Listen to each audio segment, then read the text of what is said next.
৯ জিলহজ ফজরের আগেই মিনা থেকে আরাফাতের ময়দানের উদ্দেশ্যে রওনা দেন হাজিরা। এদিন সূর্যাস্ত পর্যন্ত আরাফাতের ময়দানে অবস্থান করা ফরজ, যা হজের সবচেয়ে গুরুত্বপূর্ণ আনুষ্ঠানিকতা। দিন জুড়েই ময়দানের তাঁবু, পাহাড় ও গাছের ছায়ায় বসে মহান আল্লাহর ইবাদতে মশগুল ছিলেন হাজিরা।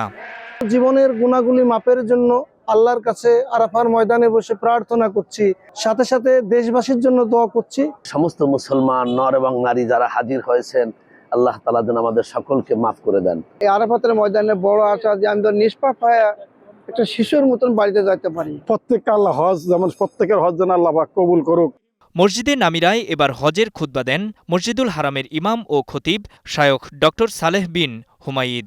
এতে মুসলিম উম্মাহর ঐক্য, সংহতি ও আল্লাহ ভীতির উপর জোর দেন তিনি। আহমাদুহু সুবহানাহু আন হাদানা লিদীনিল ইসলাম।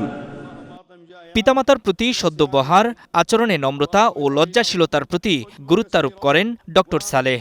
ভালো কাজে সহযোগিতা ও মন্দ কাজে বাধা দেয়ার বিষয়ে পবিত্র কোরআন ও হাদিসে কী ধরনের নির্দেশনা এসেছে সেটি উল্লেখ করেন। মজলুম গাজাবাসীর জন্য দোয়াও ছিল তার কণ্ঠে। আল্লাহুম্মা কুল লিইখওয়ানিনা ফি ফিলিস্তিন, আল্লাহুম্মা কুল লিইখওয়ানিনা ফি ফিলিস্তিন, আল্লাহুম্মা তাওয়াল্লা শা'নাহুম, আল্লাহুম্মা আনসুরহুম আলা আদুওয়িকা ওয়া আদুওয়িহিম বিকুওয়াতিকা ওয়া ইজ্জাতিকা ইয়া কাওয়্যু ইয়া আজিজ। সূর্যাস্তের পর মুজদালিফার পথে রওনা দেন হাজিরা। মুজদালিফায় রাত কাটানোর পাশাপাশি শয়তানকে পাথর ছোড়ার জন্য পাথর সংগ্রহ করবেন তারা।